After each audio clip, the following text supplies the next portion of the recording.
प्रभु यीशु में आपको प्रेम भरा नमस्कार। आज हम बात करने वाले हैं कि हम जब परमेश्वर में आ जाते हैं, प्रभु में विश्वास करते हैं इतना, उसके बाद भी काफ़ी सारी चीज़ें हमारे जीवन में ऐसी हो रही होती है जो परेशानी होती है और हम कहते हैं कि प्रभु अब तो हम आपके पीछे चल रहे हैं, फिर भी हमारे जीवन में इतनी परेशानियाँ क्यों? मुझे जो मैं चाहता हूँ, जो मैं चाहती हूँ वो मेरे जीवन में क्यों नहीं हो पा रहा है? मैं एक अच्छा लाइफ़स्टाइल जीना चाहती हूँ, मैं अच्छी एक फैमिली मुझे अंडरस्टैंड करे और मैं सब कुछ अच्छे से करूँ, मेरी लाइफ में सब कुछ अच्छा बेस्ट मुझे मिले, ऐसा क्यों नहीं हो पाता है? परमेश्वर में आने के बाद भी इतनी दुःख, इतनी बीमारियाँ या फिर इतनी जो फाइनेंस तंगी, ये सब चीज़ें क्यों रहती है? इसका क्या रीज़न है?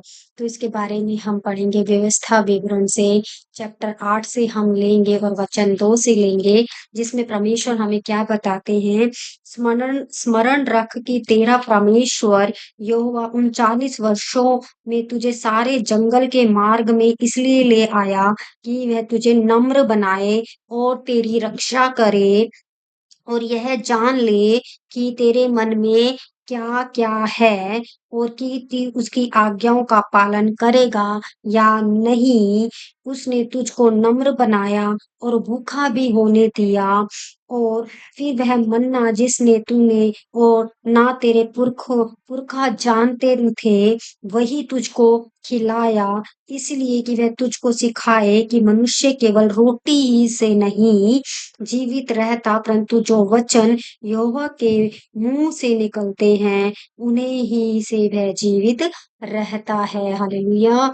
तो यहाँ पे परमेश्वर जो है मिस्र से जो है लेकर आते हैं लोगों को क्योंकि वो बंधुआई में थे। अब जब वहां से छुड़वा के लेकर आते हैं तो उन्हें अपने देश में कनान देश में उनको पहुंचाते हैं जहाँ दूध और मधु की धाराएं बहती है। मतलब वहाँ हर चीज अवेलेबल है, हर चीज सब कुछ जो भी उनकी ज़रूरतें हैं भरपूरी मात्रा में, कोई कमी-घटी नहीं होने वाली, वहाँ पर उनको पहुँचाना चाहते हैं। लेकिन उस बीच में उनको 40 साल लग जाते हैं, जब वो मिस्र से निकलता है। लेकिन उस 40 साल में भी परमेश्वर उनकी हर एक चीज़ प्रोवाइड कर रहे हैं उस देश तक पहुँचने तक भी।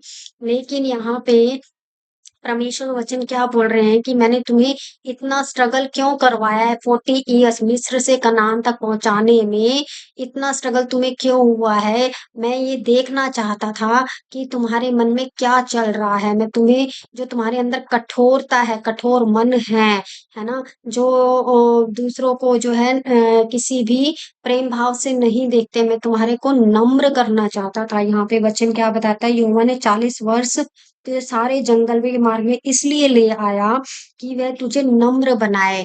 वो हमें नम्र बनाना चाहते हैं, एक सॉफ्ट हार्ट बनाना चाहते हैं, ताकि हम लोगों की भलाई करें, दया आए हमारे जीवन में। जो कठोरता, जो गलत चीज़ें हमारे जीवन में, कड़वाहट, किसी को देख के घृणा होना, ये सब प्रभु हमारे मन को क्या है नम्र बनाने के लिए ऐसा करते हैं। अलग-अलग हमारे को चैलेंजेस देते हैं ताकि हम बिल्कुल नम्र हो जाएँ। जब तक हम नम्र नहीं होंगे तब तक हमारे जीवन में कोई भी जो है दूसरों के लिए परमेश्वर कार्य नहीं करवा सकते हैं।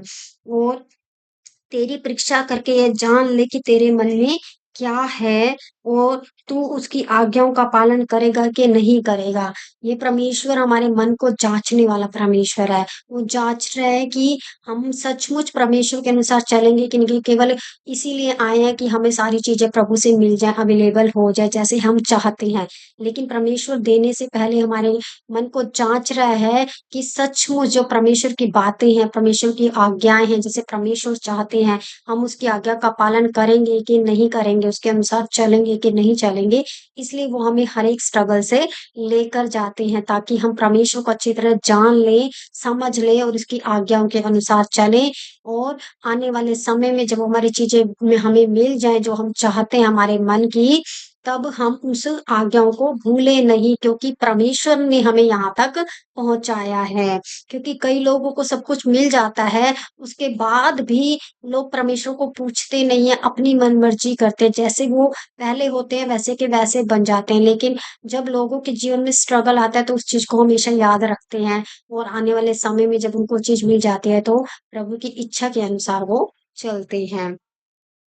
और उसने तुझको नम्र बनाया और भूखा भी होने दिया। फिर वह मन्ना जिसने तूने और ना तेरा पुरखा ही जानते थे। परमेश्वर ऐसा मन्ना, कौन सा मन्ना? आत्मिक मन्ना, आत्मिक भोजन, मन्ना मीन्स भोजन, आत्मिक भोजन। वो आत्मिक भोजन क्या है? प्रभु का वचन, जो हमारे जीवन में एक रस लेकर आता है, आत्मा को तृप्त करता है, सही डायरेक्शन दिखाता है। हम टूटे हुए होते हैं तो उसमें एक घाव पर मल्लम पट्टी लगाता है, हम मरे हुए होते हैं उसमें उसको जीवित करता है। जब नीरस होता है, उदास होता है मन, या फिर कुछ करने का हमारे मन में नहीं होता, हम डिप्रेशन में होते हैं, तो वो वचन को लेकर आया जिसने कभी किसी ने हमारे घराने में या हमने कभी सुना भी नहीं होता। तो वो वचन हमारे जीवन में आता है, जीवित परमेश्वर का वचन, जो हमारे जीवनों को बदलता है। तो उसने कभी भी जो है पुरखों भी नहीं जानते थे, वही तुझको खिलाया इसलिए कि वह तुझको सिखाए कि मनुष्य केवल रोटी से नहीं जीवित रहता, परंतु जो वचन यहोवा के मुंह से निकलते हैं वह उन्हीं के द्वारा जीवित रहता है। हालेलुया। तो परमेश्वर हमें ये सिखाने के लिए लेकर आए हैं कि केवल हम उस शारीरिक भोजन से ही जीवित नहीं रहते, परमेश्वर के वचन से हम जीवित रहते हैं। जीवन की रोटी जो है परमेश्वर का सच्चा वचन है, जिसके द्वारा हमारी आत्मा तृप्त होती है। आत्मा तृप्त है जो हमारे शरीर में है, तो हमारे शरीर का जो भोजन हमें मिल रहा है, वो भी उससे भी हम हष्ट-पुष्ट हो जाएँगे। सचमुच मुझे परमेश्वर का वचन ना मिले हर एक परिस्थिति में, मैं रोज जब तक वचन को ना पढूँ, मुझे जो है चैन नहीं आता है। क्यों नहीं आता? क्योंकि जीवन की रोटी जो है प्रभु ही है, प्रभु का वचन ही है, वचन ही परमेश्वर है। आदि में वचन था, वचन परमेश्वर के साथ था और वचन ही परमेश्वर था। कोई किसी चीज़ में परमेश्वर नहीं है, केवल वचन ही परमेश्वर है। जब हम वचन को पढ़ते हैं, सत्य को वचन को पढ़ते हैं, तभी हमारे जीवन में जो है वो आता है और हमारी आत्मा तृप्त होती है, क्योंकि प्रभु ने बोल-बोल के, जब हम उत्पत्ति का चैप्टर पढ़ते हैं फर्स्ट, कैसे चीज़ों को बनाया, है ना? और उन्होंने जो भी प्रोनाउंस किया, जो भी बोला, वो चीज़ें क्रिएट होती चली गई। तो जब वचन को हम बोलेंगे और वचन के द्वारा हम जो, क्योंकि जीव के वश में मृत्यु और जीवन दोनों होते हैं, और जो चीज़ हम बोलेंगे वो वैसा होता चला जाएगा। परमेश्वर ने ये अधिकार मनुष्य को दिया, किसी जानवर, पशु, पक्षी, कीड़े-मकोड़े, किसी पेड़-पौधे को नहीं दिया है। इसलिए परमेश्वर ने हमें अपने स्वरूप में बनाया है, ताकि हम भी वचन के द्वारा जीवित रहें। जो मन्ना किसी और को नहीं मिला, सत्य का वचन, वो हमें मिला है, तो हम उसको लें। तो ये परमेश्वर जाँचने के लिए कि सचमुच हम परमेश्वर के अनुसार चल लेंगे कि नहीं चलेंगे, आज्ञा को मानेंगे नहीं, हमें नम्र करने के लिए, जो हमारे अंदर ढीठता होती है, कठोरता होती है, घमंड होता है, हर तरीके की बुराई होती है, उसको परमेश्वर हटाने के लिए ये सब स्ट्रगल से लेकर चल जाते हैं। ये नहीं कि हमने विश्वास कर लिया तो सब कुछ सही हो जाएगा, नहीं, क्योंकि परमेश्वर कुछ भी अच्छा बनाने के लिए पुरानी चीज़ों को मिटाते हैं। तो सेम परमेश्वर हर एक चीज़ को हटा के, जब हम पूरा समर्पण करते हैं प्रभु को, तब हमारे जीवन में अद्भुत चीज़ें नई से नई प्रकट होनी शुरू होती हैं। जब हम पूरे बदल जाते हैं, तो प्रभु हमारे जीवन में अद्भुत कार्य करते हैं। लेकिन उससे पहले हमें हर एक स्ट्रगल से जाना बहुत ज़रूरी है, तभी वो वचन हमारे जीवन में एक जो है अच्छी नींव लेकर आएगा, वो जड़ पकड़ेगा और हम स्ट्रॉन्ग होंगे। फिर उसके बाद वचन क्या बताता है, हम छठे वचन में जाएँगे। इसलिए अपने परमेश्वर यहोवा की आज्ञा का पालन करते हुए उसके मार्गों पर चलना, उसका भय मानते रहना, क्योंकि तेरा परमेश्वर यहोवा तुझे एक उत्तम देश में ले जा रहा है, जो जल की नदियों का और तराइयों और पहाड़ों से निकले हुए गहरे सोतों का देश है। फिर वह गेहूँ जो दाखलताओं, अंजीरों और अनारों का देश है। तेल वाले जैतून और मधु का भी देश है। इस देश के अन्न की महँगी ना होंगी और ना ही उसमें तुझे किसी पदार्थ की घटी होगी। वहाँ के पत्थर लोहे के हैं, वहाँ के पहाड़ों में से तू तांबा खोद कर निकाल सकेगा और तू पेट भर के खाएगा, और उत्तम देश के कारण जो तेरा परमेश्वर यहोवा तुझे देने देगा, उसे धन्य मानेगा।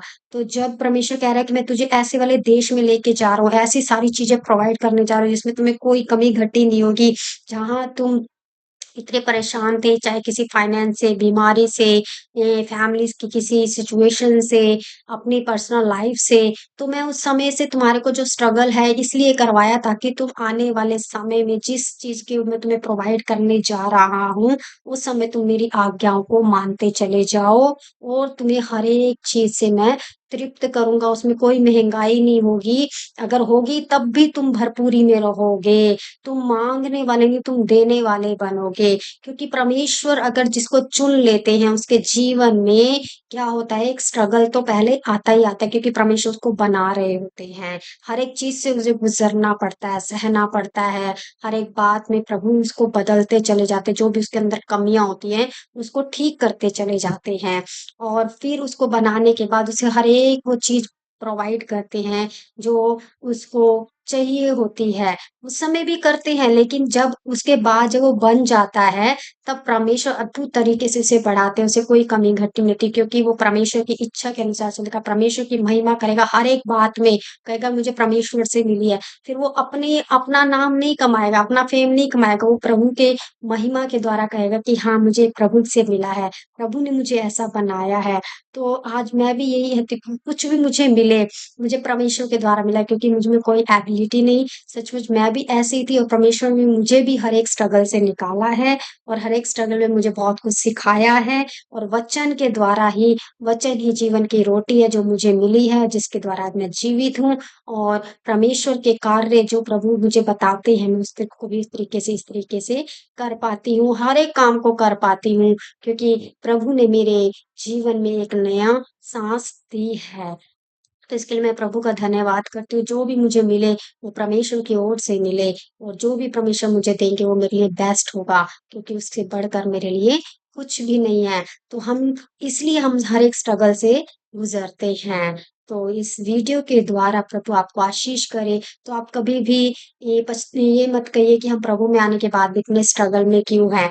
इसीलिए परीक्षाएँ होती हैं ताकि हम परमेश्वर हमारे मन को जाँच ले और हम परमेश्वर के अनुसार बन जाए जैसे परमेश्वर चाहते हैं। जो योजना प्रभु की हमारे जीवन से है, वो हमें पूरा करना है और हमें परमेश्वर के अनुसार चलना है। और जो प्रभु की योजना हमारे जीवन में पूरी होने पाए। यही परमेश्वर का वचन है और यही परमेश्वर की इच्छा है। प्रभु इस वीडियो के द्वारा आपको बहुत आशीष करे। God bless you.